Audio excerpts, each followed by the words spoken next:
Hey Battle Sports athletes, to kick off the Fitness Law series, we're going straight into some exercises that are going to be separating the warriors from the laborers.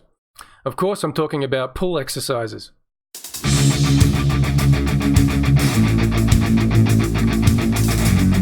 Now there's a very good reason why we're going straight into pull exercises. While they are up there with the most important exercises in our sport, they also tend to be the most neglected, especially among the more casual and frugal athletes. So what's likely to happen if you neglect these pull exercises? First of all, you're at a much greater risk of injury. Let's take the shoulder for example. The shoulder isn't so much a ball and socket joint. No. It is more like a bone stuck to another bone, held together with the muscles on the back, almost as if Mother Nature just stuck it on with duct tape. Now those muscles, particularly the rotator cuff group of muscles, are basically all that's holding the shoulder in place.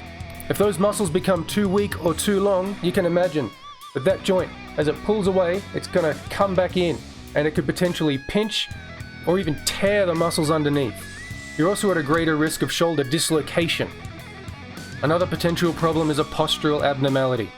Rather than describe this, let's actually do it for ourselves. Take your shoulders, okay? So rest them. Now roll them forward like this, as far forward as you can. Now stick your arms out and try to touch your hands together above your head. It's not going to happen. Now roll your shoulders back in place, back and down, stick your arms out, and now touch them over your head. Much easier. So if those muscles at the back, those pulling muscles at the back, aren't equally developed as the ones in the front, you are reducing your range of motion. You can't swing your sword anywhere near as well if your shoulders are out of balance. Thirdly, and probably the most intriguing for you very competitive athletes out there, speed is not determined by how fast you can get your weapon out there. Your speed is determined by how fast you can bring your weapon back and recover for another strike. That is all the pulling action. And you probably guessed it already, this pulling action also helps us pull our hits, which is probably one of the most common safety rules in LARP events all around the world. The basic golden rule with fitness training is you need to match any push exercise you're doing with a pull exercise. In reality, it is far more complicated than that, but for the sake of simplicity, that's the rule we're going to go with. Unfortunately, one of the main reasons why the pull exercises are often neglected is because they nearly all rely on either some kind of fitness equipment or they're a bodyweight exercise that is actually difficult for a lot of people. So the pull exercises I'm about to demonstrate can be done with very minimal equipment or no equipment at all. I'm going to put them in 4 categories: bands, ropes, weights, and bars. Let's start with bands. Now bands are usually quite cheap and very easy to come by. You can get either the resistant bands or the power tubes. You can get these for under $10 in most places, and the thicker, bigger ones can go for under $20, but generally they're probably the most cost-effective equipment you can get. This first exercise is called reverse flies. Start by gripping the band straight out in front of you, pull out and back until it reaches your chest, slow and controlled on the way back. Pull your shoulders back and down, keep a strong neutral spine, and relax your neck. This has nothing to do with speed and everything to do with control. As soon as you feel that posture and that control wane, you have hit your maximum. Aim to complete anywhere from 8 to 15 repetitions. Start with 8 and increase by 1 each week until you're doing 15 or more. Then you need to do something a bit harder. Face pulls. Wrap that band around your clothesline or a tree or a pole. Get some tension on it and pull it back with your elbows out in towards your face or just above your shoulders. Keep it nice and slow and controlled. Keep those shoulders back and down, that spine neutral and that neck relaxed. Repeat 8 to 15 repetitions or until your control starts to wane. Lateral raises with the power tube. Stand in roughly the middle of the power tube. Stand strong, keep your shoulders back and down, spine nice and neutral, relax your neck. Pull up and out to either side, up to roughly shoulder level. Nice and slow and controlled, especially on the way down. Repeat 8 to 15 repetitions or until your control starts to wane. Again, if you can do more than 15 of these, you need to do something a bit more difficult, either with a stronger band or with weights. External rotations with the power tube. Start in that strong neutral posture just as I described before. Lock that elbow against your torso and pull that band across the front of your body out towards the other side as far as you comfortably can. Slow and controlled on the way back. Keep that elbow locked there as if you're holding a pouch of coins that you get to keep if you can hold it up there for the entire exercise. Make sure you do both sides.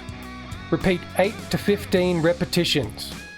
If you can do more than 15 before your control starts to wane, you need to do this with a stronger band or step further away to increase that tension. Okay, let's move on to ropes. Actually, let's save those for last. Let's move on to weights.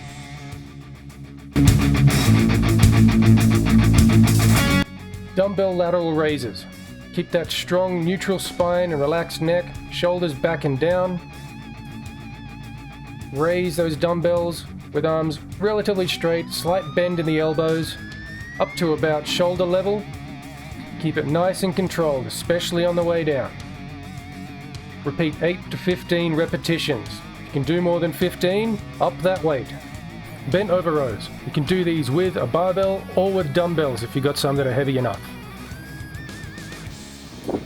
Keep a strong neutral spine, pivot forward at the hips, with your knees slightly bent as if you're about to sit on a chair. Relax your neck, keep your shoulders back and down, and pull that weight in towards your belly button. Nice and controlled on the way back. Repeat 8 to 15 repetitions. If you can do more than 15, add more weight. Pronated bicep curls. Keep your spine in that nice strong neutral position. Lock those elbows beside your torso and pull the weight up, nice and controlled on the way down.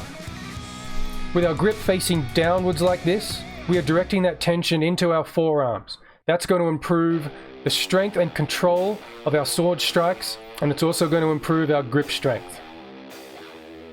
Yes, weights generally are more expensive, but they are very, very versatile, and you can still get lighter weight dumbbells for under $20 if you shop around. Now let's go to the bars. Not that kind of bar. A great place to do your bar exercises is at your local playground. They've usually got monkey bars or some other form of climbing bar there, but failing that, you can even do some of these on tree limbs if they're low enough. One of the most common exercises we've got is the pull-up. Now, not many people can actually do pull-ups. That's okay. It's safe to cheat a little bit. As long as you're not overarching your lower back and you're not lifting with your neck, you should be safe to do these. Now, you can start off with a little jump if you need to. You can even use bands to assist. Just as long as you're nice and controlled on the way down, you should see improvements. Pull-ups can be done with multiple types of grips. You can have your palms facing away from you, your palms facing towards you, or your palms facing together. This does change the exercise a little bit, but really, in the end, it doesn't matter that much. Just do what you got to do to get yourself up there. An alternative exercise is the Aussie pull-up. And we call these Aussie pull-ups because they're half-assed. Just situate yourself underneath the parallel bar, strong neutral spine, relax your neck as best you can, keep your grip roughly just outside shoulder width, pull up till your chest almost touches the bar, nice and controlled on the way down. You can keep your legs straight, or you can bend them. Bending your legs just makes it a little bit easier. Repeat 8 to 15 repetitions. If you can do more than 15, you need to make these harder. If you can't quite do 8, that's okay, just do as many as you can. Finally, we move on to the ropes. Now, although I say rope, you can use anything that functions as a rope. Probably the best thing, I think, is one of these. An old martial arts belt. I'm sure a lot of us have one of these lying around. Traditionally, these are called suspension exercises or TRX exercises, but I like the sound of rope better. Right, we're going to do rope rows. So you're going to take your rope and you're going to secure it around any overhead strong structure, such as a tree limb or around a beam underneath your carport. Take your rope and wrap it around your hands at least twice. Keep it a nice strong grip, stable, nice and safe. Get yourself into position, strong neutral spine, relax your neck as best you can, and pull up till your hands are roughly about that mid-chest nipple level. Repeat 8 to 15 repetitions. If you can do more than 15, you need to make these harder. You can do that by dropping lower. Now if you need to make these easier, that's okay. Just wrap it around your hands one more time, come up a bit higher, and that should take off some of the resistance. An alternative we can do is rope face pulls. Just set yourself up, wrap that rope twice around your hands, as I said, nice strong safe grip, and you're going to pull up with your elbows flaring out. You're going to pull until your grip is on either side of your face, or roughly around that shoulder level. This is similar to the band face pulls, but you're just using a rope and gravity instead of the resistance from the band. There you go. Try and incorporate 3 or 4 of these into your regular training regime. And if you don't have a training regime yet, don't despair. I'm going to be releasing some full basic training session videos in the very near future. But don't use that as an excuse to delay your training. I've given you some tools, start using them. Jump onto a YouTube search, look for fitness training sessions. You'll find countless fitness training sessions on there. Pick one you like and incorporate my pull exercises into it. The sooner you start, the sooner that warrior within you comes to life. It's a very long journey, but in truth, it's one that never really ends. But I've got your back. See you in the next video.